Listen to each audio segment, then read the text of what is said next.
Eh bien, bonsoir à tous. Bienvenue à la conférence et au festival Résonance Urbaine Acte 3, puisqu'on est sur la 3e année. Ravi de vous voir si nombreux.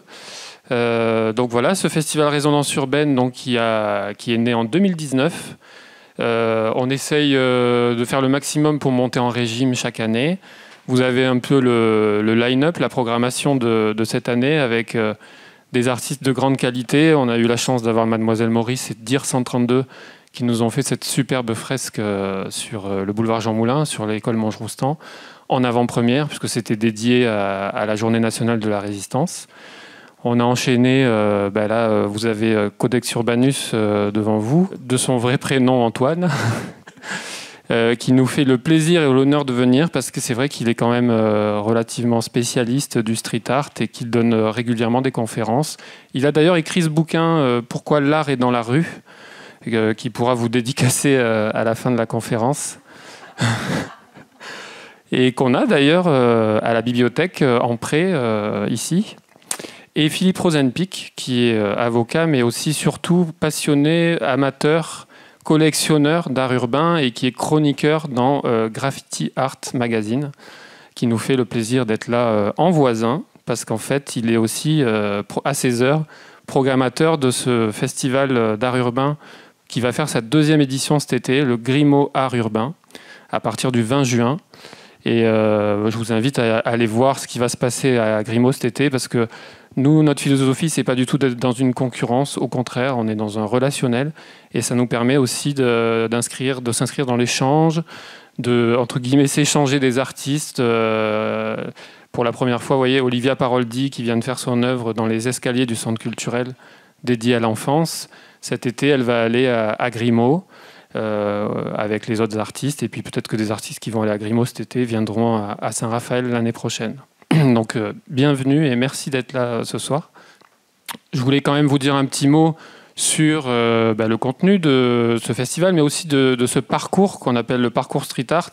Sachez que sur le site internet de la ville, vous avez une rubrique qui s'appelle Cultiver, sur laquelle on trouve la rubrique Art urbain, dans laquelle on décline la présentation du festival, du musée à ciel ouvert, donc ce parcours street art qui va bientôt voir fleurir des QR codes au pied de chaque fresque, qui vous permettra de les flasher et d'avoir le contenu vraiment de chaque œuvre, hein, la fiche d'identité de chaque œuvre avec l'artiste, quand est-ce qu'il l'a faite, quelle technique il a utilisée, est-ce qu'il y a une thématique qui a été développée autour de cette œuvre, est-ce qu'il y a une anecdote aussi, parce que ça arrive régulièrement, des petites anecdotes en cours de festival. Le Festival de la Cré et bien sûr nos amis et partenaires du mur, le fameux mur modulable urbain réactif que vous avez en face du centre culturel et sur lequel on a une œuvre d'artiste urbain tous les 2 à 3 mois. La dernière en date, c'était celle de Hardif avec ses grues japonaises. Et là, on a aussi Dark XO qui est parmi nous. Il est là. Lève la main. Qui est aussi le demi-frère de Codex Urbanus, d'Antoine. Et il y a Kotek aussi qui est dans la salle. Kotek, merci d'être là, Kotek, qui nous fait le mur de la plage du Veillat. C'est une bonne transition puisque c'est l'association Artem 83 qui porte le mur, qui est notre partenaire sur le festival au travers d'un mur permanent. Parmi la programmation, il y a un mur qui est porté par cette association. Et c'est Kotek qui s'en charge avec Christophe Compiano. Je ne sais pas s'il est là, Christophe. D'accord, il est en cours. Ok. Voilà, et donc Artem, ils ont un site internet, évidemment. Ils ont aussi une page Facebook, n'hésitez pas à vous y abonner. Le Mur Saint-Raphaël, et un Insta, hein, qui est assez récent, mais il y a un Instagram aussi. Donc un petit mot quand même pour vous parler de la médiathèque. Je le disais tout à l'heure, on a, vous voyez, une table thématique au milieu avec des bouquins pour vous documenter sur l'art urbain, le street art. On retrouve par exemple le livre ici de Lokis qui a fait la fresque dans le patio du centre culturel en 2019, qui est vraiment un témoin de la naissance du graffiti en tant que writer et de son évolution, Lokis. Donc dans ce bouquin, on retrouve vraiment les books des artistes, comment ils travaillent, quelle est leur démarche, Est-ce qu'à un moment donné, ce mouvement, il n'est pas récupéré au niveau économique, au niveau business? Parce que là, il y a tout un débat qu'on va nourrir aussi ce soir, sans doute. Et il y a, donc, il y a en adulte, mais il y a aussi en jeunesse. Hein. Il y a beaucoup de bouquins sur le street art pour les enfants, parce que ça, c'est un pendant aussi du festival. On s'attelle à proposer une offre pédagogique pour les enfants, que ce soit au primaire, au collège, au lycée. Vous avez vu qu'on a inauguré la semaine dernière le mur d'expression libre avec des graffeurs locaux, dont Aimé, qui est là aussi ce soir. Merci Aimé. et les jeunes du conseil municipal des jeunes. Donc voilà, j'en profite d'ailleurs pour remercier tous les collègues de la médiathèque qui font un travail formidable. Barbara Hubert qui est là pour le musée numérique, le service communication, le service technique. Derrière toute cette machine, il y a énormément de monde qui font un super boulot et je les salue au passage. Un dernier point me concernant, donc ce parcours, on le fait visiter régulièrement. Ça, c'est la petite nouveauté de cette année. On a décidé de faire des visites commentées pour vous permettre de mieux le connaître, de mieux connaître les artistes, de pouvoir en parler autour de vous. Donc pour l'instant, sur le calendrier, on était sur la même périodicité que le mur. Donc pour le coup, on en a même mis 2 samedis qui sont déjà complètes. Mais il y a de la place encore pour le mois d'octobre et le mois de décembre. C'est toujours un plaisir de vous faire découvrir toutes ces œuvres, de vous expliquer leur origine, leur histoire. Puis ça marche tellement bien que sans doute que l'année prochaine, on en fera encore plus avec Christophe Stacchetti, un de nos médiateurs culturels, et Barbara Hubert également. Voilà. Bon, messieurs, je vous laisse la parole. Bonne soirée, bonne conférence.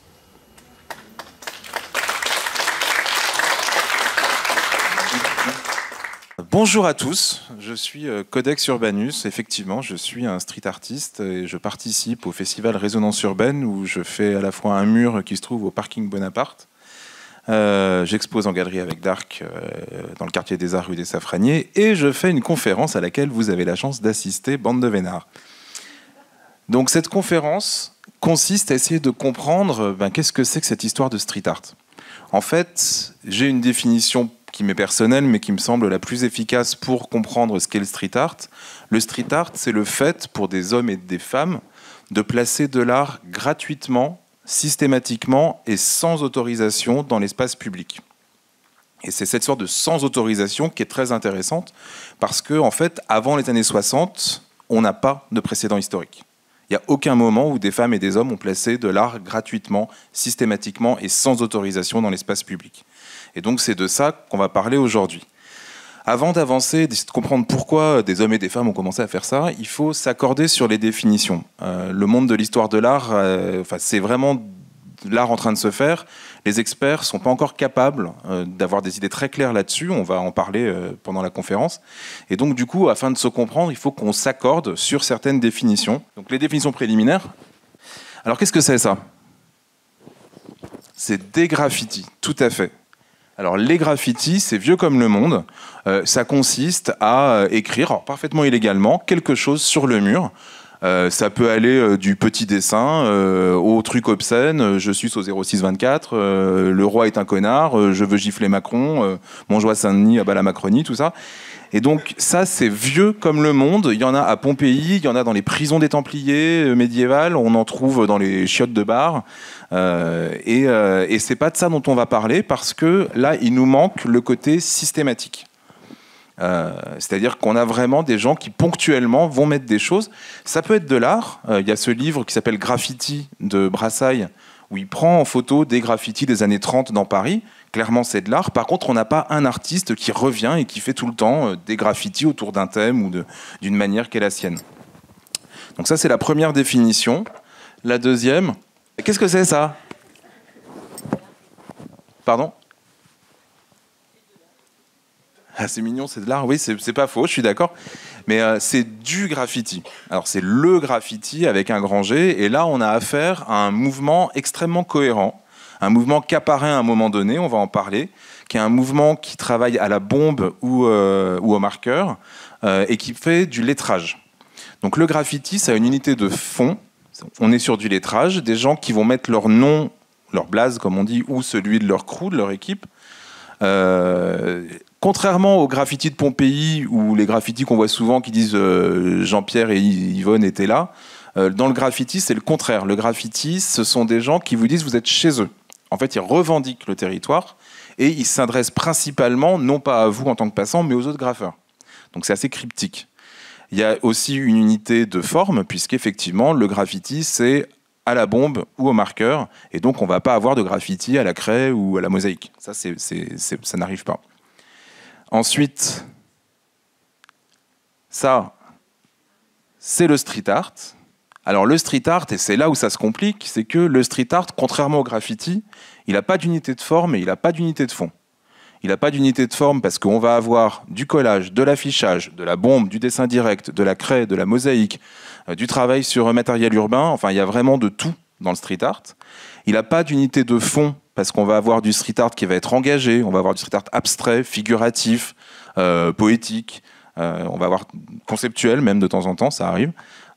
Et donc du coup, les historiens de l'art sont dépassés par rapport à ça, parce que eux d'habitude, un mouvement artistique, ça marche avec un manifeste, un scandale et un mouvement autour d'une technique.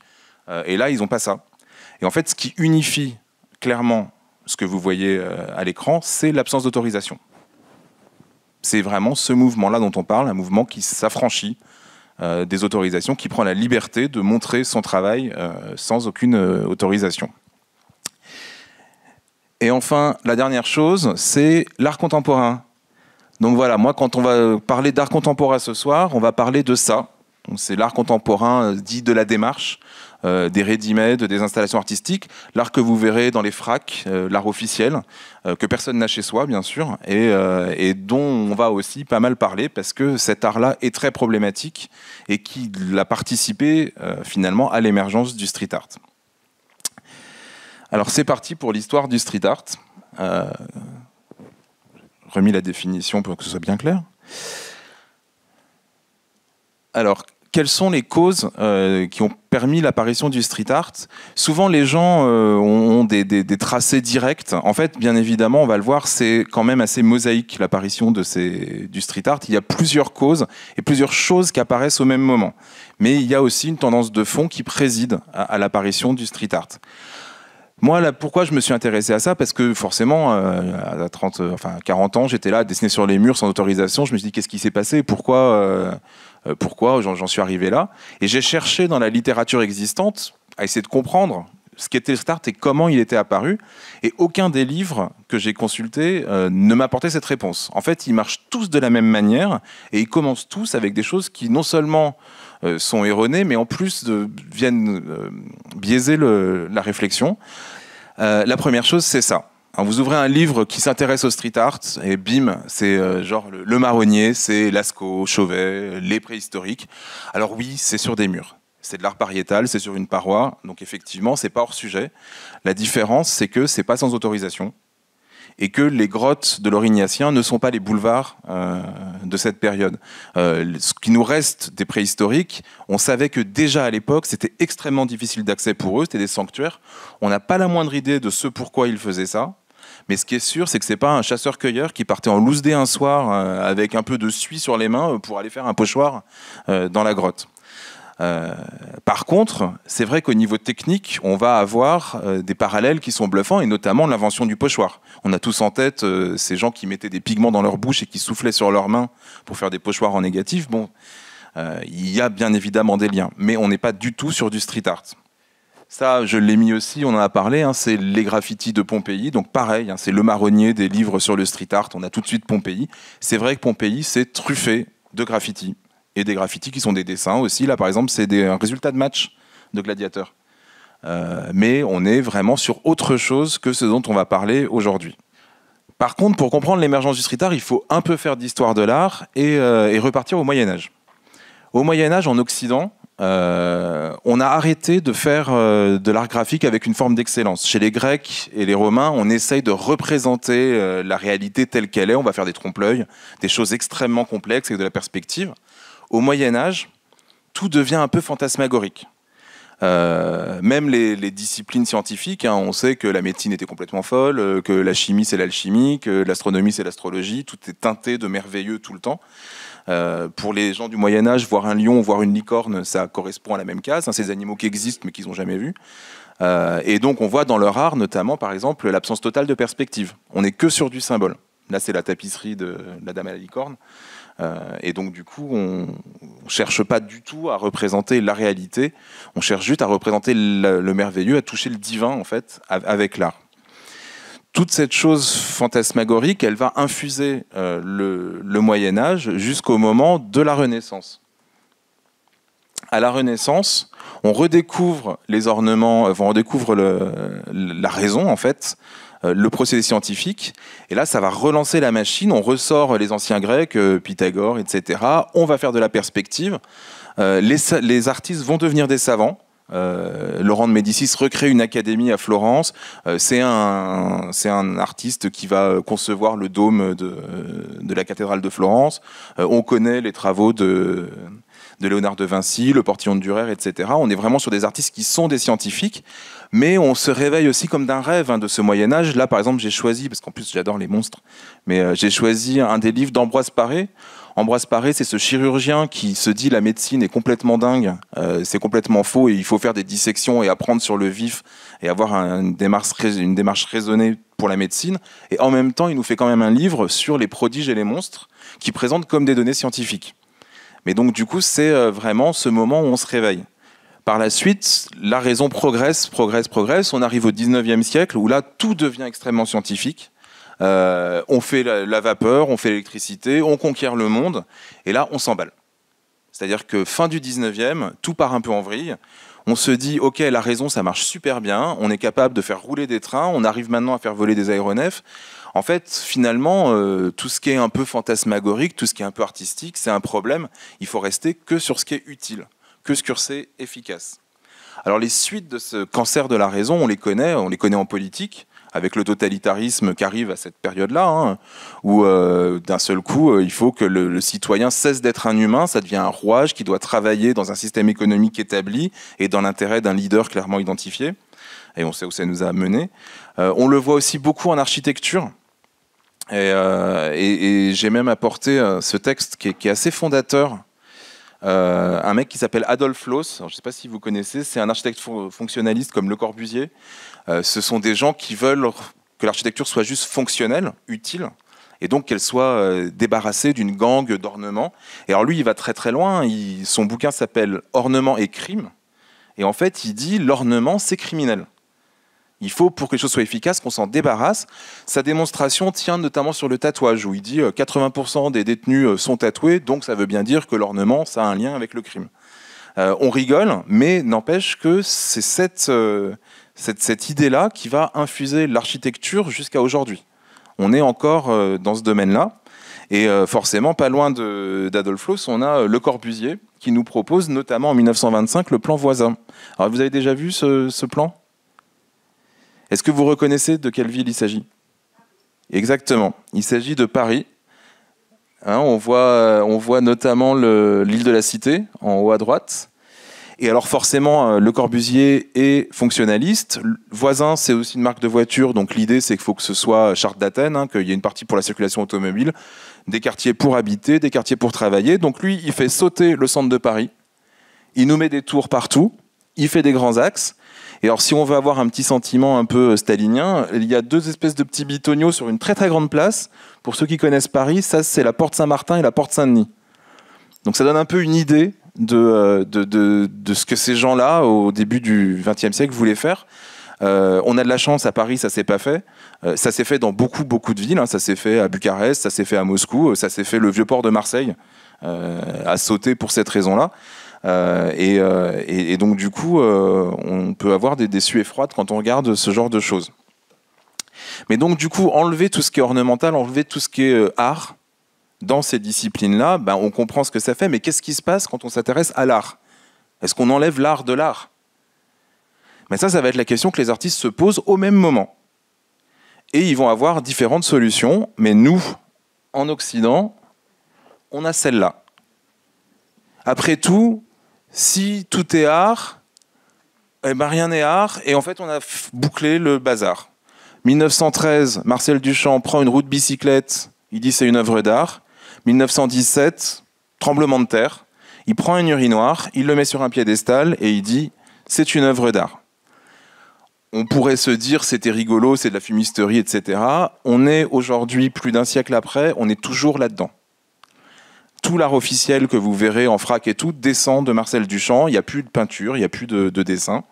Ce faisant, il fait deux choses. Il fait du ready-made, il prend un objet manufacturé, il n'y a plus de création, il va chercher l'objet.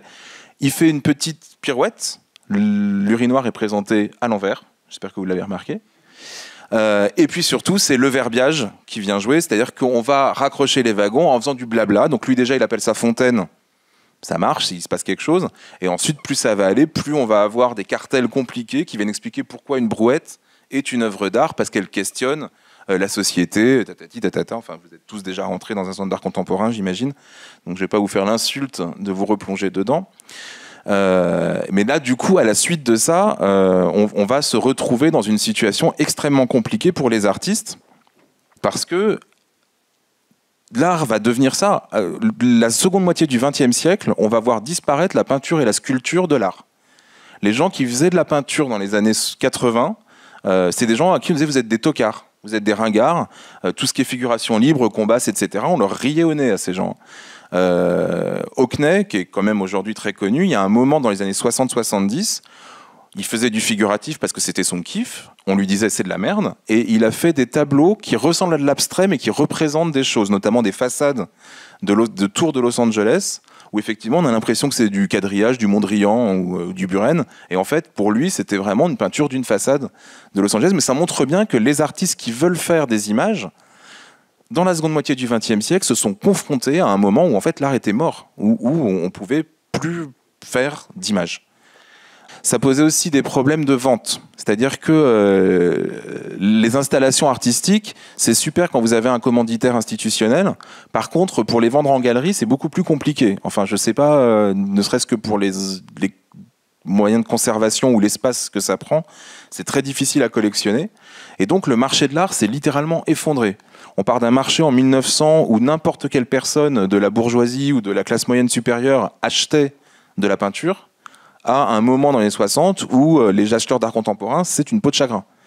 Donc, pour les artistes, il n'y a plus de canaux de monstratio parce qu'ils sont pris par l'art de la démarche, il n'y a plus de galeries pour vendre, et en fait, si vous avez envie de créer des images, vous n'avez plus d'autres solutions finalement que soit les arts populaires, le tatouage, l'illustration, les jeux vidéo éventuellement, soit aller dans la rue. Donc c'est dans ce contexte-là que dans les années 50, on va voir se développer deux choses parallèles. La première, ça va être le graffiti. Le graffiti, il apparaît sur la côte est américaine, fin des années 50, début des années 60. C'est en gros des latinos à l'origine qui mettaient leur nom avec un blaze un peu partout. Ils s'inspiraient du fait que les dealers de drogue quadrillaient les quartiers sur lesquels ils étaient actifs avec la bombe. Et ils apprenaient ainsi à gérer la bombe et à jouer à ça.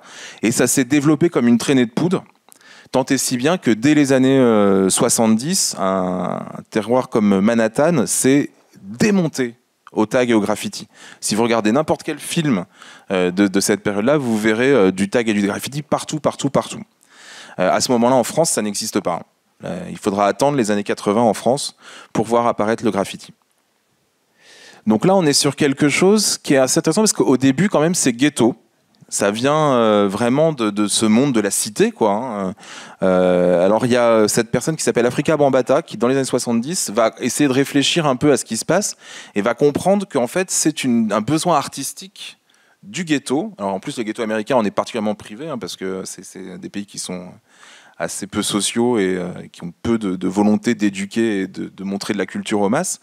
Et donc, il va déceler trois formes principales de culture qui se développent à ce moment-là, qui va appeler ça la Zulu Nation.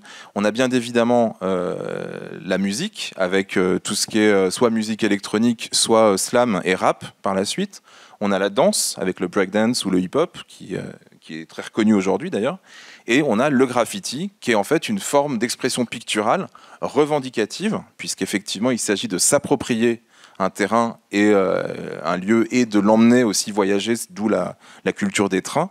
Cette idée de s'approprier, de se dire on est le roi de l'endroit est sous-jacente dans le graffiti. Les graffeurs s'appellent one-oner, on voit souvent le symbole de la couronne, le mot king, et l'appartenance, on va voir retrouver aussi le numéro des rues. Les premiers taggers, comme des gens comme Taki 183, c'est parce qu'ils vivaient sur la 183e rue. Donc on est vraiment sur cette dynamique-là. Cette dynamique-là va être super puissante et à partir des États-Unis, elle va essaimer dans le monde entier. Et aujourd'hui, c'est probablement le mouvement artistique mondial le plus puissant, puisque où que vous voyagiez de Valparaiso jusqu'à Hong Kong ou de Archangelsk jusqu'au Cap, vous verrez du graffiti et des tags avec des blazes de graffeurs dans toutes les villes du monde. Donc c'est extrêmement puissant. Ça, c'est pour le passage du graffiti en France. Ça, c'est un grand sujet des passionnés de graffiti. Manifestement, ce qui s'est fait, c'est plutôt un truc... Nous, c'est pas ghetto. Hein. Si vous regardez des films des années 80 en France qui se passent en banlieue, vous verrez, il n'y a pas un graffiti en banlieue. Les seuls qu'on a, c'est graffiti politique, genre pour Le Pen, etc. Mais on n'a pas de graffiti au sens où on l'entend artistiquement. C'est plutôt soit des gens qui revenaient de voyage, donc plutôt ça s'est développé dans l'ouest parisien, soit sinon le soft power américain.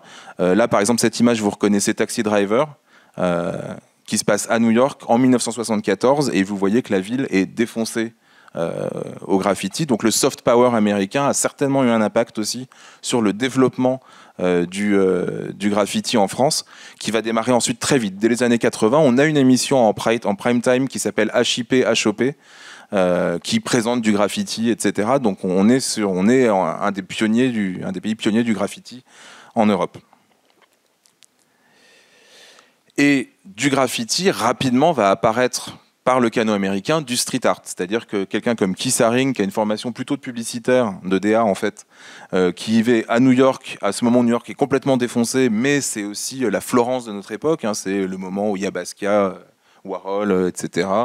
Et qui va utiliser, dans cette ville sinistrée où il n'y a plus d'annonceurs, donc il n'y a plus d'affiches dans le métro, il n'y a que des papiers noirs, pour faire ces fameux dessins à la craie qui l'ont rendu célèbre. Ça nous permet aussi de dire que ce que je suis en train de vous présenter aujourd'hui, c'est très vieux maintenant. Ça a 60 ans, parce que ça fait plus de 30 ans qu'il est mort, hein, Keith Haring. Donc on est quand même sur des choses qui sont plus toutes jeunes. Parallèlement, en France, il se passe quelque chose qui n'a rien à voir. On est dans les années 60, donc le graffiti est apparu sur la côte est américaine, mais personne en France ne le sait, c'est encore dans le ghetto à Philadelphie ou à Brooklyn. Et on a des gens qui vont avoir une démarche de street art, qui vont se mettre à placer systématiquement, gratuitement et sans autorisation de l'art dans l'espace public. Un des plus anciens, c'est Gérard Zloty-Camien, dont on voit une photo, ça doit être une photo des années 60, qui fait ces personnages qu'il appelle des éphémères, qui représentent à l'origine des silhouettes projetées lors de l'explosion d'Hiroshima sur les murs. Et il travaille à la bombe, à la faveur de la nuit, sur des zones en ruine dans Paris, puis ensuite dans le reste du monde. Donc au moment où il fait ça, en fait, il est en train de créer le street art, au sens où on l'entend aujourd'hui. De la même manière, on a bien évidemment Ernest Pignon-Ernest, qui, dans les années 60, commence aussi une occupation territoriale systématique, non pas à la bombe comme Zloty, mais en collage de sérigraphie, et qui est extrêmement contextuel. C'est-à-dire qu'à chaque fois, en fonction de l'endroit où il se pose, il va parler d'un événement historique qui s'y est passé. Donc ça va être en 71 les morts de la Commune à Montmartre, il va y avoir les expulsés des Halles, où là, par exemple, c'est dans la ville de Nice, qui a été jumelée avec la ville du Cap au moment de l'apartheid dans les années 70, et donc il a fait ce collage sur le principe de l'apartheid pour dénoncer ce jumelage. Et donc ça donne cette idée du street art contextuel, donc qui réagit à l'endroit où il se trouve, que ce soit conceptuellement, là en l'occurrence c'est sur l'histoire du lieu, ou graphiquement avec la rue. Par contre, il y a des faux street artistes anciens. Et alors là, il y en a un qui est toujours intéressant, parce que les experts de l'art contemporain sont bien emmerdés avec cette histoire de street art. En fait, ils n'ont rien vu venir. Pourtant, ils ont tout étudié, hein, les fluxus, les supports surface, etc. On a une spécialiste française de l'art contemporain qui s'appelle Catherine Millet. Je ne sais pas si vous la connaissez. Elle est aussi connue pour parler de sa vie sexuelle dans La vie sexuelle de Catherine M, où elle fait des gangbangs sur son capot de voiture au bois de Boulogne, ce qui nous la rendrait plutôt sympathique. Et donc elle fait des petits ouvrages comme celui-ci qui s'appelle L'art contemporain, histoire-géographie, où là elle prend tous les mouvements artistiques de la seconde moitié du XXe siècle, l'op-art, support surface, fluxus, machin. Ils y sont tous, sauf le graffiti et le street art. Il date de 2005 ce livre, hein. Donc ça faisait déjà 15 ans que Basquiat et Kissaring étaient morts. Ils sont juste cités à un moment donné, page 119, sous le terme de graffitiste. Une ligne. Donc c'est dire à quel point le monde de l'art officiel passe à côté du street art et du graffiti. Le problème, c'est qu'ils sont dépassés parce que, effectivement, je viens de donner les noms de Kissaring et Basquiat, qui sont mondialement connus, qui vendent à des prix où maintenant, enfin, les tableaux de Basquiat, c'est devenu complètement dingue. Puis il faut rajouter Banksy, Invader, JR, etc. Donc ce monde du street art, de l'art officiel, ne peut plus faire l'impasse dessus. Et alors là, ils font un petit exercice qu'on appelle en psychologie de la dissonance cognitive. C'est-à-dire qu'ils ont raté le truc et du coup, ils se retournent et ils essayent de raccrocher les wagons. Et donc, ils vont nous chercher des artistes qui n'ont rien à voir avec le street art en disant « mais ça, c'est des street artistes aussi et on les connaît depuis le début ». Et là, par exemple, c'est un artiste qui s'appelle Jacques Villéglet, qui est un très vieil artiste français, qui était dans les nouveaux réalistes, qui travaillait notamment en allant chercher des affiches dans la rue, et il en faisait des toiles. Alors lui, effectivement, il est super célèbre, il est au MoMA à New York, etc. Mais il n'a jamais rien fait dans la rue. Sauf que c'est une manière pour l'art officiel de dire « ah ben non, on les avait vus quand même, nous, ces street artistes ». Mais enfin bon, dès qu'on vous dit Jacques Villéglet est un street artiste, il est le premier à dire non, pas du tout, j'ai jamais rien fait dans la rue. Et quelle que soit la définition qu'on choisit, on peut rapidement tomber d'accord sur le fait que pour ce qui est street art, il faut qu'il y ait la rue. Et pas juste d'aller y chercher des choses.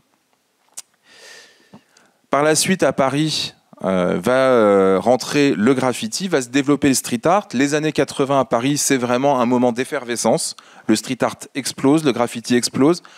Tout particulièrement dans les catacombes de Paris, puisqu'à l'époque, on pouvait y rentrer comme on est dans le métro, et donc toute la vie alternative parisienne se passe dans les catacombes, qui sont devenues un musée secret, où on retrouve 40 ans de graffiti et de street art préservés dans les sous-sols de la ville. C'est là où vont commencer des gens qui sont assez célèbres, comme les VLP ou Jérôme Ménager, dont vous reconnaissez les silhouettes de l'homme blanc, qui crée en 1983, et qui n'est pas du pochoir pour le coup. Il travaille, à l'origine c'était dans les catacombes, il se peignait en blanc, il se jetait contre le mur.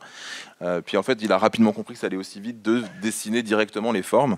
Mais c'est vraiment un des grands noms du street art parisien et non pas du graffiti, parce qu'effectivement il va à l'idée de personne de dire que Jérôme Ménager fait du graffiti. Donc maintenant qu'on a vraiment déblayé les raisons de l'apparition du street art et du graffiti, on va essayer de comprendre comment il a progressé. Ce qui fait, un des corollaires de l'absence d'autorisation, c'est l'illégalité. Et en l'occurrence, le street art et le graffiti sont punis par la loi. C'est l'article R322 du code pénal. En l'occurrence, tracer des inscriptions sans autorisation, c'est puni de 3 750 € d'amende et de travaux d'intérêt général. C'est moins cher de faire du collage. On en parlera. Et donc, du coup, il y a deux ennemis pour les street artistes. Il y a d'une part la police.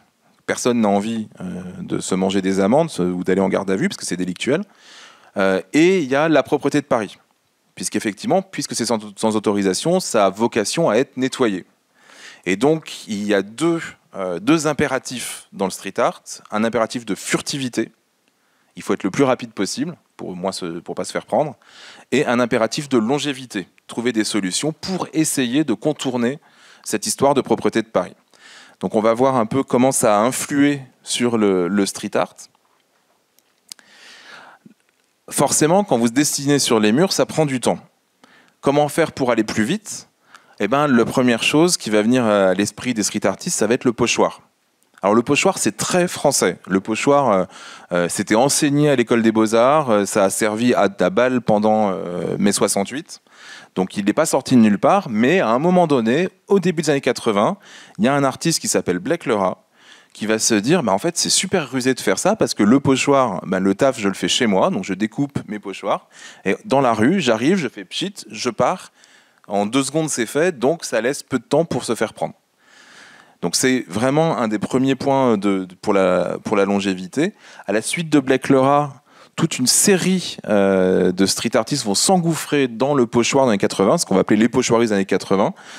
Donc pour en citer quelques-uns, on va avoir Mystique, on va avoir Jeff Aerosol, on va avoir Mosco, Le Batelier, Marie Rouffet, enfin il y a vraiment toute une émergence. Et puis un peu de cherry on the cake, j'ai envie de dire. Le pochoir continue d'évoluer. Aujourd'hui, le street artiste le plus célèbre du monde, on va pas se leurrer, c'est Banksy. Et Banksy, c'est un pochoiriste. C'est-à-dire que lui, il fait du pochoir principalement. Et il a dit lors d'une interview que ce qu'il fait aujourd'hui, Blake Lerat l'avait fait avant lui. Donc il a adoubé un peu cette paternité du pochoir français de Blake Lerat. Blake Lerat lui-même, en 1984, dans un livre qui s'appelle Vite fait, bien fait, qui s'intéressait au pochoir parisien, dit que ce qu'il fait lui, c'est inspiré par Ernest Pignon-Ernest. Donc c'est super intéressant de voir cette filiation qui passe pas par le graffiti, mais qui passe vraiment par le street art au moment de sa naissance. Et donc on a ces 2 causes de l'apparition, le graffiti et le street art, qui sont un peu parallèles. Aujourd'hui, bien évidemment, le pochoir s'est complexifié. Donc là, c'est la fameuse technique du double pochoir, où on prend un pochoir, on en met plusieurs couleurs. C'est une technique qui est inventée par un artiste qui s'appelle Artiste Ouvrier, qui l'a enseigné à plein d'autres artistes, dont un qui s'appelle C215, qui est devenu un peu le pape de ça, qui tourne super bien, avec des portraits en double pochoir.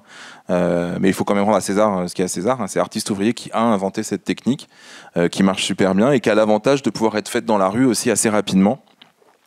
Même si les pochoirs peuvent être plus complexes et nécessiter plusieurs pochoirs. Quand vous voyez des pochoirs avec plein de couleurs, souvent à chaque couleur il faut un film différent, donc ça peut aussi prendre beaucoup de temps. Sur notre histoire de propreté, on a eu une autre évolution qui est typiquement parisienne. Donc la propreté de Paris, elle est super efficace. Et j'en fais les frais à longueur d'année. C'est des équipes qui tournent, ils nettoient super vite. Il y a un numéro gratos à 4 chiffres que n'importe qui peut appeler. La ville a 10 jours pour nettoyer.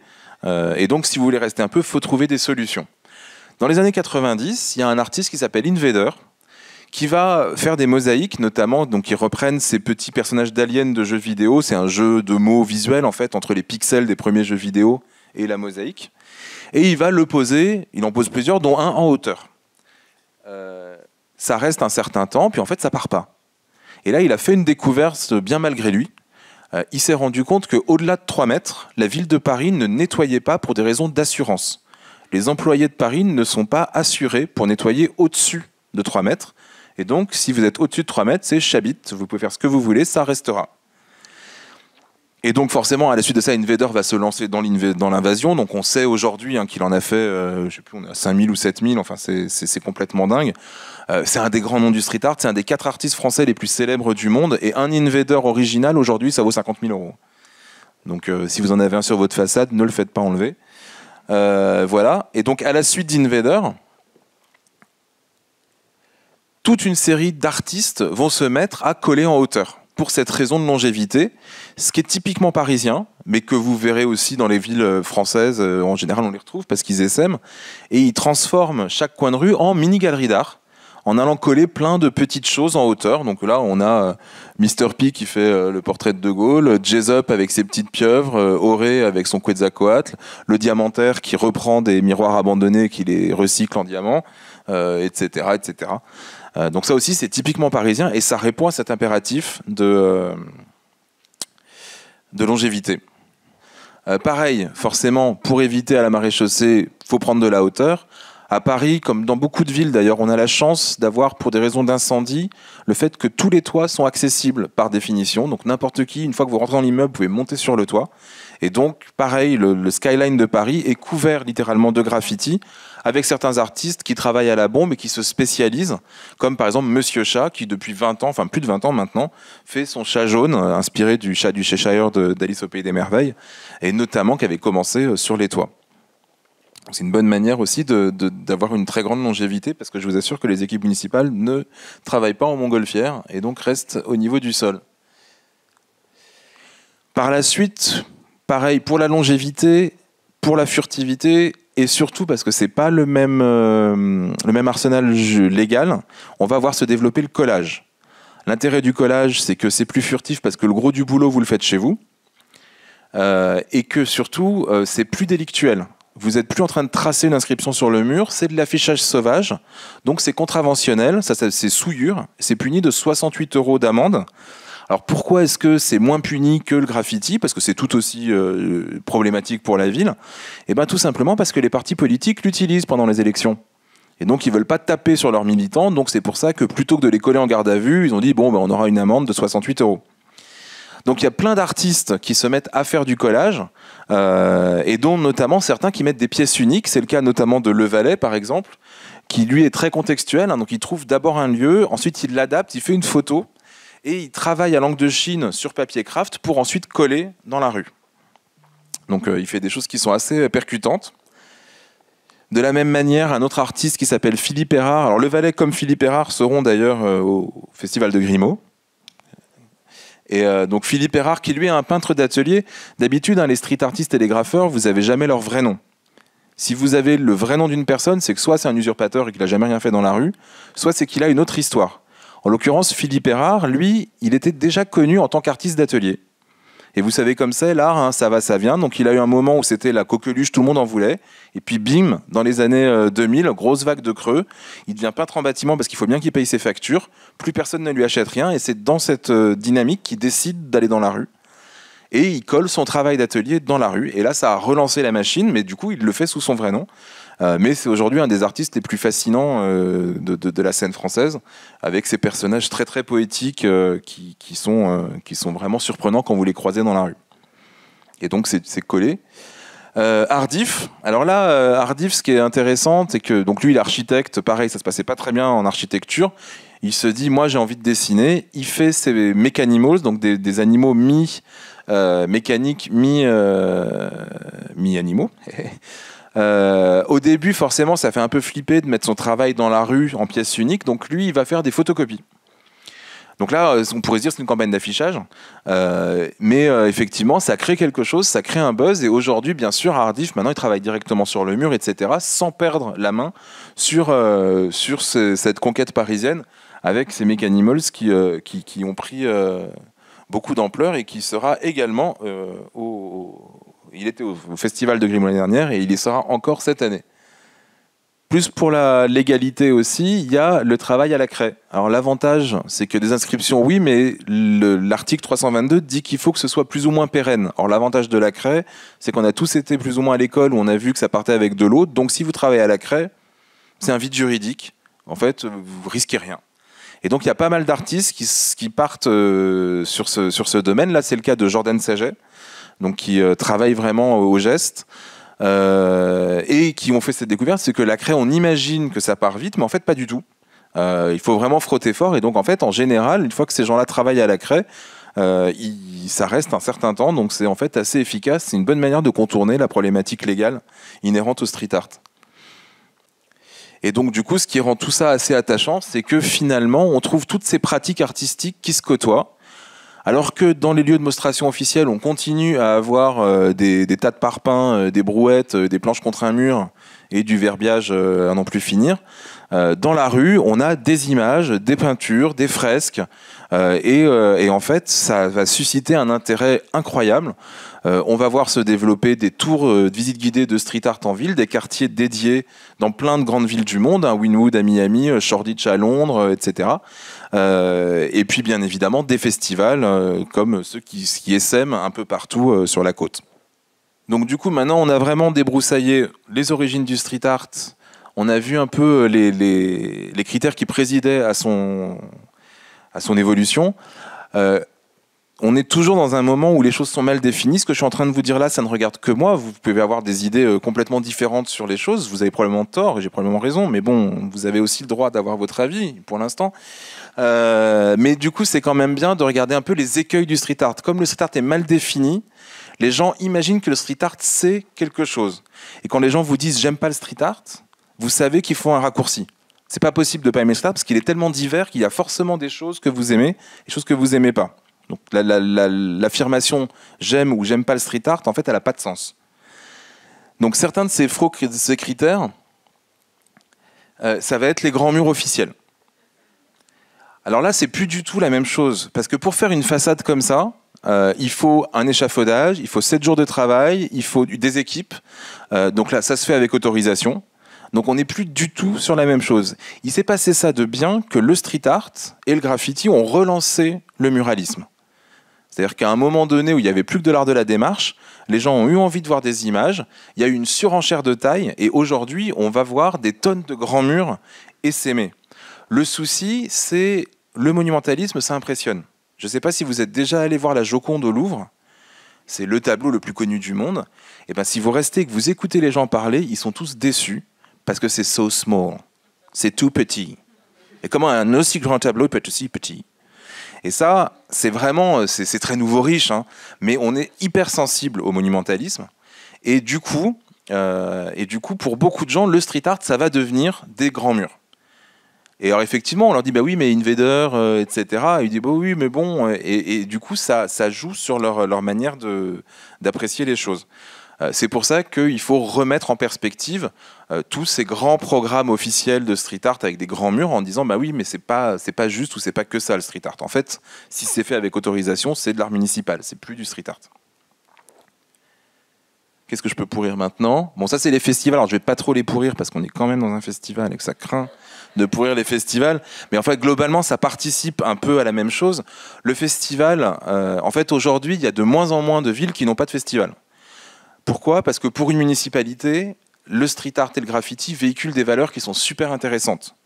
La transgression, c'est socialisant, c'est rigolo, c'est créatif, c'est la liberté, ça fait jeune. Limite, ça fait un peu bière et joint, quoi.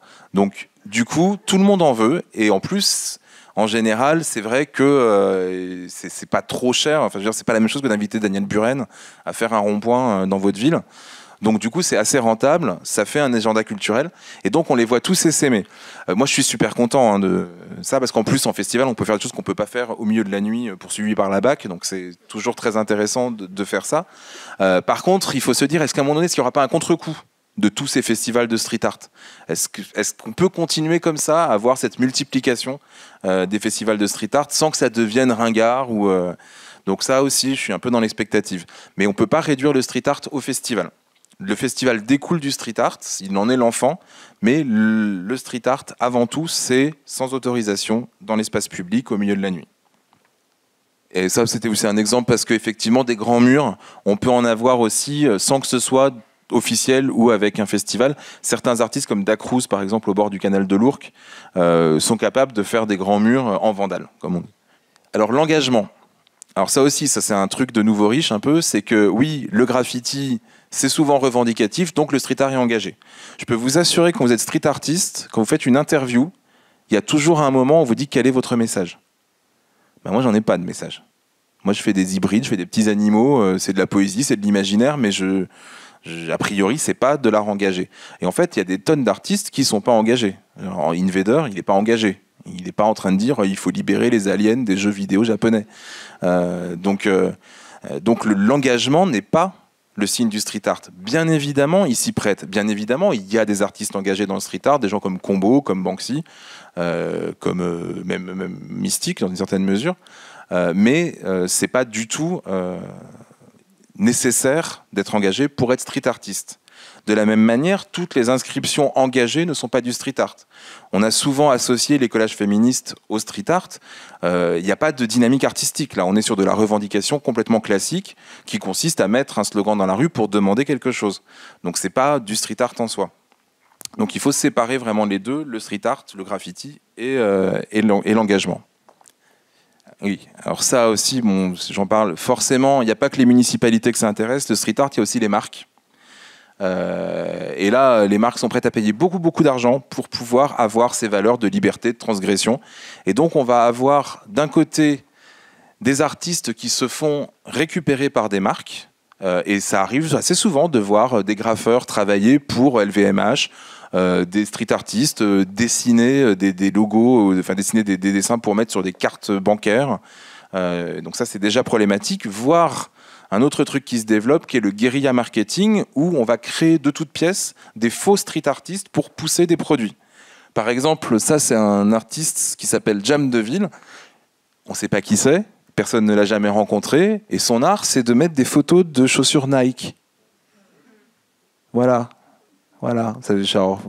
Mais le problème, c'est que les gens qui font pas leur due diligence, qui essayent pas de comprendre ce qui se passe, eux, ils prennent des photos de street art et ils vous mettent « Ah oui, j'adore Jam Deville, elles sont trop belles ces photos. » Ouais, c'est de la pub en fait.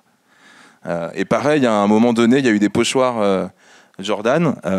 Mon Facebook, immédiatement, le jour où la campagne a été lancée, tous les petits suiveurs de street art qui sont complètement fans de tout le monde, qui sont très purs, qui sont des gens que j'adore, ils ont tous repris en disant « C'est génial, c'est quoi ?» Oui, c'est une campagne de pub, Nike ou Jordan. Enfin, je sais pas si c'est Nike, Jordan, mais... Enfin bref, donc du coup, il faut aussi être super vigilant là-dessus. Bon, après, il y a l'aspect financier du street art. Je ne vais pas en parler beaucoup, mais c'est vrai que comme il n'y a pas d'experts, tout le monde est expert. Et ceux qui deviennent les plus grands experts, c'est ceux qui vendent. Donc en général, il y a un bouquin sur 2 sur le street art est écrit par un galeriste, Magda Danis, Jérôme Katz, etc. Le grand expert, le grand gourou, c'est le commissaire-priseur d'Arcurial qui s'appelle Arnaud Oliveux. Et donc c'est toujours intéressant. Il y a une vente par an en France de street art chez Arcurial, qui est un peu le grand sabbat, puisque vous savez que c'est avec les ventes aux enchères qu'un artiste fait sa cote. Et donc du coup, là, avant, il envoie des messages sur la presse, des grands signaux pour savoir ce qu'il faut acheter, ce qu'il ne faut pas acheter. Ça peut faire ou défaire la carrière business d'un street artiste.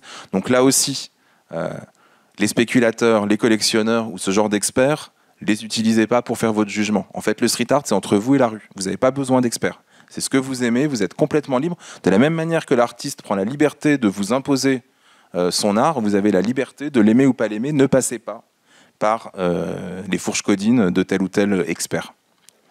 Voilà. Alors là, je suis désolé de terminer avec ça, parce que ça pique un peu les yeux. C'est ce que j'appelle le street pop art. Alors en plus, vous autres sur la côte, vous êtes très très très exposés. Parce que, et quand les gens disent j'aime pas le street art, souvent c'est à ça d'ailleurs qu'ils pensent, c'est criard. Alors ça se passe toujours de la même manière, hein. Il y a un pochoir avec une icône de la pop culture, Frida Kahlo, Dark Vador, Audrey Hepburn, Serge Gainsbourg. Il y a des jets à la bombe, tout cracra, avec plein de coulures et des couleurs super criardes. Et puis on met des mots dessus, soit des marques pour faire un peu genre Gucci, Dior, soit des trucs No Future, Fuck, pour faire provoque. Et voilà, et ça on vend ça dans des super galeries, genre je vais pas dire de nom parce qu'on sait jamais s'ils viennent me voir, mais en fait globalement ça, méfiez-vous-en. Dans la vraie vie, dans la rue, en fait ça on n'en voit quasiment pas, hein. Dans le street art ou même dans le graffiti, on voit pas trop de ce genre de choses. C'est vraiment du truc qui est fait pour la galerie. Si vous tapez street art dans eBay, c'est ça que vous allez voir. Et regardez pas trop parce qu'en fait, il y a des gens qui sont frappés de cécité au bout d'un moment avec des choses aussi laides. Donc voilà, et n'en achetez pas. N'en achetez pas. Ça fait déco, mais ça va devenir ringard très vite, hein. Même derrière un beau canapé Roche-Beaubois, ça va pas aller, quoi. Voilà, donc je crois que moi j'ai dit tout le fiel que je pouvais balancer. Hein, y a plus rien, là c'est fini. Ah bah c'est moi ça, oui, bah c'est quand c'est moi c'est que c'est fini. C'est mieux, hein, déjà. Voilà, bah, j'espère que ça vous a plu.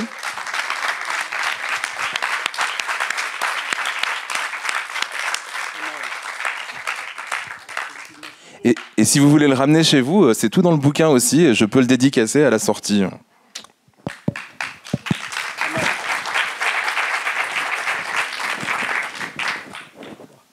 Alors, je vais dire quelques mots. Alors, je suis pas expert du tout, je suis juste amateur et ami de certains artistes. Voilà.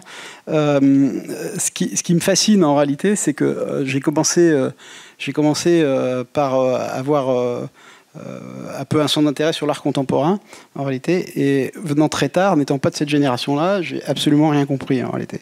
Donc, donc quand je voyais par exemple quelqu'un qui a mis la même date tous les jours de sa vie et que ça se vendait des centaines de milliers d'euros et que j'arrivais pas à savoir pourquoi, comment, à part l'explication de base, j'ai trouvé que j'étais assez bête en fait.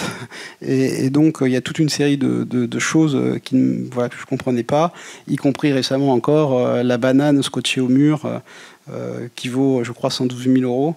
Je t'ai dit que j'en ferais une. J'ai plutôt l'impression que le vrai acte artistique, c'est celui qui l'a enlevé, en fait. Donc, il a été payé beaucoup moins cher. Et donc, mon œil a ripé assez vite sur le street art pour plein de raisons, en réalité. La première, c'est parce qu'il n'y a pas besoin d'avoir fait 12 000 écoles d'art pour essayer de comprendre. Et c'est vrai qu'on a un problème en France, quand même, c'est que on a l'impression que si on n'a pas fait une école d'art super puissante, si on n'est pas expert à la FRAC, si on n'est pas de la mouvance conceptuelle de Buren, on n'a pas le goût juste et on comprend forcément rien à rien. Et c'est vrai que si on regarde l'histoire de l'art aussi, on a une opposition assez constante, en fait, entre l'esthétique et la connaissance, qui pour moi trouve son point d'orgue avec l'art contemporain. Il a parlé de Duchamp, à partir du moment où tout est art. Voilà, moi je ne vais pas passer la porte d'un musée pour aller voir une route bicyclette, forcément. Ou la dernière fois au Palais de Tokyo, il y avait le directeur qui s'extasiait sur des chaussures dans lesquelles il y avait des bougies. Voilà, c'est pas mon truc. Voilà, j'arrive pas. Et donc, mon œil a très vite ripé sur le street art parce que, en réalité, il résume finalement en lui-même toutes les tendances artistiques. C'est ce qu'a dit Codex. Et donc, en fonction de votre sensibilité, de votre goût, vous allez pouvoir y trouver du figuratif, du non-figuratif, de l'abstraction aussi. Il a parlé tout à l'heure de Jordan Saget, mais on pourrait parler de Romain Froquet ou d'autres, qui sont peut-être les héritiers des grands peintres abstraits, en fait, en réalité. Et je trouve que c'est un mouvement qui fait une espèce de synthèse, finalement, sans le vouloir, entre ces deux pôles qu'on a cherché à opposer tout le temps, qui est l'esthétique et la connaissance. En réalité. Codex, qui a une grande culture, pourrait vous parler justement de la filiation entre beaucoup de street artistes et puis des grands peintres anciens. Quand vous voyez certains street artistes faire des œuvres, par exemple, dans le métro ou ailleurs, bon, on peut sans vraiment se pousser trop, dire qu'il y a une filiation parfois avec les lumières du Caravage, quoi. Je veux dire, une espèce de sombre obscur, etc. Et c'est pas parce que le gars est pas connu qu'il fait ça illégal à 23h que ça n'a pas le droit de citer. Donc ça, c'est très important parce que ça redonne une vivacité à l'art qui, pour moi, avait un petit peu disparu. Où il fallait rentrer dans un musée, il fallait s'infuser des bouquins, il fallait essayer de comprendre, on ne comprenait pas, et puis très franchement, tout le monde n'a pas la culture, le temps pour faire ça. Ça, c'est un point extrêmement important. Le deuxième point important qui m'a fasciné, au-delà de la partie strictement artistique, et je pense qu'il ne faut pas y chercher, est-ce que c'est le substitut de Monet, de l'impressionnisme ou de quoi que ce soit, enfin, franchement non, c'est un mouvement en soi à part entière. C'est quelque chose qu'il a évoqué, mais qui, moi, m'intéresse énormément, qui est le lien aussi avec le message. Voilà. Alors, je sais que le street art n'est pas forcément toujours engagé et toujours porteur de message, mais néanmoins, je vais vous prendre une image qui est pour moi fascinante. Au moment de la COP21 sur l'environnement, il y avait un grand débat pour savoir si en fait l'homme était responsable du réchauffement climatique ou c'était finalement l'évolution de la Terre, c'était tout à fait normal, avec alors là aussi 12 milliards d'experts, ceux souvent payés par les industriels qui disaient non, c'est pas du tout l'homme, et puis certains quand même qui disaient faut peut-être pas pousser non plus, on a bien vu que pendant le Covid il y avait plus de trop d'ozone, hein, voilà, donc voilà, mais bon, vous êtes devant votre canapé, vous n'avez pas fait d'études, vous lisez tous ces trucs, vous écoutez France 2, grosse fatigue, quoi. Hein. Et puis vous montez dans votre voiture qui marche au diesel, parce que vous habitez à 70 km de Paris, puis qu'il faut aller bien bosser, et puis c'est la vie, c'est comme ça. Et puis vous arrivez dans Paris et vous tombez sur un mur fait par Nevercrew, où vous voyez un ours polaire blanc à moitié dans le mazout. Voilà. Et là, vous ne pouvez pas vous dire que ça ne parle pas trop. Vous ne pouvez pas vous dire qu'il se passe quelque chose. Qu'il se passe pas quelque chose, pardon. Et donc, ça vous interpelle. Et en réalité, le pont entre l'art et tout ce qui peut être, tout ce qui peut véhiculer quelque part, finalement, à la fois de la liberté d'expression, mais de la connaissance, finalement, et puis de se rendre concerné par les grands sujets, c'est super important. Qu'est-ce que fait Banksy ? Banksy, c'est finalement, est-ce que c'est plus un pamphlétiste qu'un dessinateur ou qu'un artiste, je ne peux pas vous donner la réponse. Mais en tout cas, ce qui est intéressant dans Banksy, c'est que d'un bout à l'autre de la planète, il s'est affranchi des codes picturales. C'est pas l'école française, c'est pas l'école flamande, c'est rien de tout ça, mais ça tape juste. Qu'est-ce qui marche chez Invader aussi, c'est que ça marche juste, ça frappe juste d'un côté à l'autre de la planète. Il y a un côté reproductif qui touche quelque chose. Après, ce qui est intéressant à travers tout ça, c'est essayer de... Enfin, moi, ce qui me fascine aussi, c'est Invader, oui, c'est pas forcément un porteur de message, mais néanmoins, si on commence à essayer de réfléchir un petit peu, regardez un Invader pendant la période de confinement. Moi, ça m'a fasciné, en réalité. Parce que vous avez des rues vides, vous avez la nature qui reprend ses droits, et vous voyez ces rues vides et vous interrogez sur l'homme, sa destinée, son immensité, son côté de passage. Et puis vous voyez ces invaders en haut qui sont en haut des murs comme ça, et qui vous regardent de haut, et qui sont une sorte de vestige de la civilisation. Et effectivement, c'est quelque chose qui rappelle les jeux vidéo, mais qui rappelle aussi notre société de consommation, enfin plein de sujets. Et donc on peut malgré tout, en y réfléchissant, même si ce n'est pas apporteur a priori de message, l'intellectualiser un petit peu et y trouver ce message. Et ça c'est très intéressant parce que finalement, entre Pompéi et Invader, pour moi, il y a une filiation. C'est-à-dire que j'ai des rues vides, j'ai peut-être une humanité qui était en train de disparaître en mars 2020, et puis j'ai ces invaders qui me rappelaient à quel point notre civilisation est éphémère et combien on s'est gorgé de jeux vidéo sans peut-être se préoccuper de l'essentiel. Donc ça, c'est très intéressant de commencer à faire des ponts intellectuels avec ce que font les street artists, même à leur corps défendant. Quand vous regardez aussi, si vous faites des parallèles, vous prenez par exemple, il a parlé de Blake Laura. Blake Laura a passé énormément de temps à mettre un pochoir sous les murs. C'est l'homme qui traverse les murs. Voilà. Donc c'est une espèce de gars, là, avec de temps en temps, il y a un mouton. Il était habillé en homme d'affaires, et puis il avait une valise. Et finalement, quand on lui parlait, on disait moi j'exportais la fraternité, la culture française, etc. Voilà, la fraternité entre les peuples, un peu partout dans le monde. Il a mis des pochoirs partout. Voilà. Et puis, quand il y a eu le Brexit, il en a fait un. Mais au lieu d'avoir un drapeau français sur la valise, il avait mis un drapeau anglais, en fait. Et donc, ça veut dire quoi, en fait? C'est la même image. C'est la même image depuis tout le temps.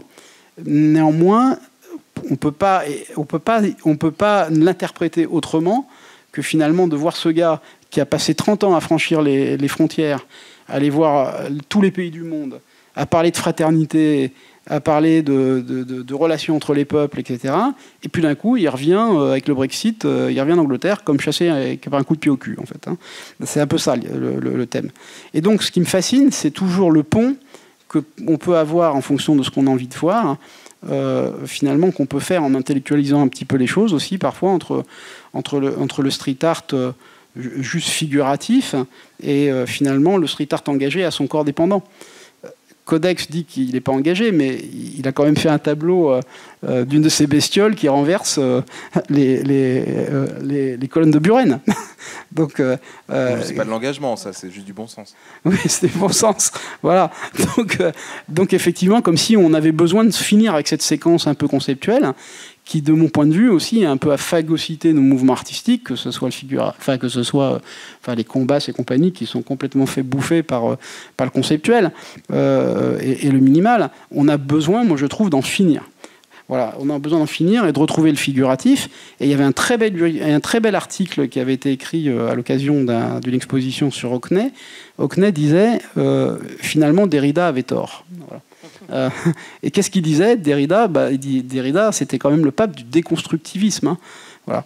Et quel est le peintre qui a vendu la toile de son vivant le plus cher? C'est Hockney. Et que je sache, Hockney, il ne fait pas dans le déconstructivisme.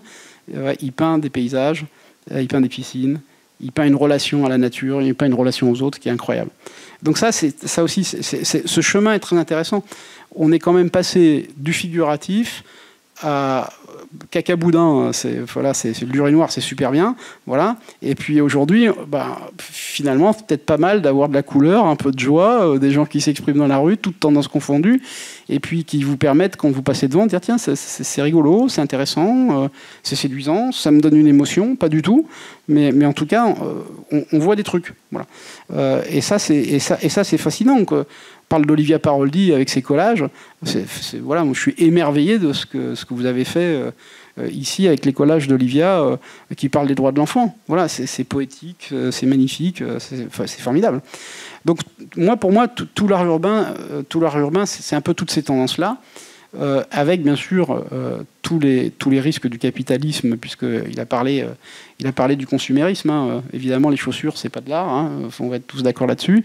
Évidemment, il y a les travers toujours de la société capitaliste qui va s'emparer des 4-5 street artistes hyper bancables pour les monter au nu. Voilà. Donc effectivement, il y a une financiarisation quand même en cours du marché du street art qui est réelle. Et puis il y a aussi peut-être une espèce d'Eldorado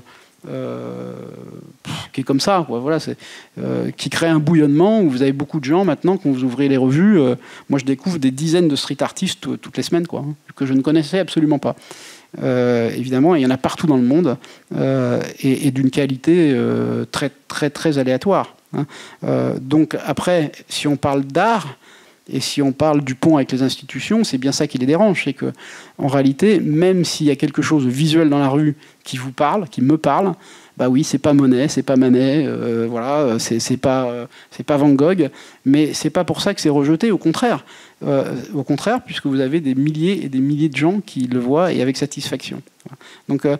Donc ça, c'est intéressant parce que c'est effectivement peut-être la première fois dans le monde que se crée une espèce de goût universel, en réalité, où on parle de Shepard Fairey, mais bon, voilà, les gens connaissent Shepard Fairey à travers tous ces grands murs qu'il fait, et donc ça crée quand même des repères, ça crée quelque chose, et il n'y a plus besoin forcément d'aller au musée pour forcément se dire quel est l'art d'aujourd'hui, quoi. Et il y a des artistes de grand talent et de plus en plus de grands talents qui s'expriment. Donc pour moi, c'est ça qui est fascinant. Il parlait de Brassailles, et je vais finir par ça. Quand même, Brassailles disait en 1933 des embryons de street art. Il disait que c'était l'art bâtard des rues malfamées, quand même. Hein. Voilà. Donc voilà. Et donc aujourd'hui, ça a quand même un peu évolué puisque ça s'embourgeoise quand même un petit peu. Voilà, donc je ne sais pas dire si ça ira totalement dans un sens que tout le monde souhaite, mais en tout cas, rendre l'art accessible à tout le monde, multiple, et permettre des émotions au plus grand nombre, c'est quand même génial. Voilà, c'est quand même génial.